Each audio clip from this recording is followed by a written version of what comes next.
Hello everyone, sports analysis with Tushar Ahmed. তো sports analysis with Tushar Ahmed. তো আমি যেটা বলছিলাম, তো আজকে কিন্তু খেলা ছিল।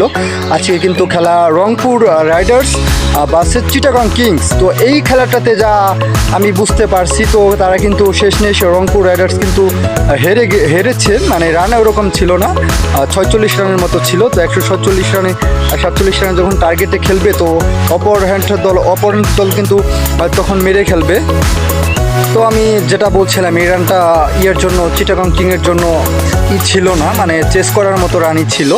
তো অল্প রান নিয়ে যদি আপনি এত বড় মাঝারি মানের দলকে যদি এরকম টার্গেট দেন, তো হরহামেশাই তো চেস করবে, এটা স্বাভাবিক। তো আমার এই জিনিসটা খুব ভালো লেগেছে যে আবারও চিটাগং কিংস কিন্তু জয়ে ফিরেছে। তো তাদেরও কিন্তু এখন 14 পয়েন্ট, তারাও 13-তে 3-এ চলে গেছে। তো এটা অনেক হাড্ডাহাড্ডি হচ্ছে 3-4 নাম্বার দল নিয়ে। তো হোঁচট কিন্তু আজকেও রংপুর রাইডার খেয়েছে।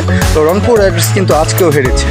তো আপনারা কমেন্ট করে জানান যে রাতের খেলা নিয়ে অ্যানালাইসিস কালকে চান কি না। তো আজকে কিন্তু রাতে Dhaka Capital versus Fortune Barishal. তো এটা কিন্তু খেলা অনেক হাড্ডাহাড্ডি হবে।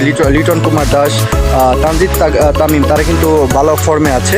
তো অবশ্যই বেশি বেশি করে ইউটিউবে যারা দেখছেন সাবস্ক্রাইব করবেন বেশি বেশি, আর লাইক করবেন বেশি বেশি। তো কমেন্ট করতে পারেন আপনি। তো sports analysis with Tushar Ahmed, দেখা হচ্ছে অন্য কোনো অ্যানালাইসিস ভিডিও নিয়ে। তো আজকে ছিল রংপুর রাইডার্সের অ্যানালাইসিস ভিডিও। তো এই ছিল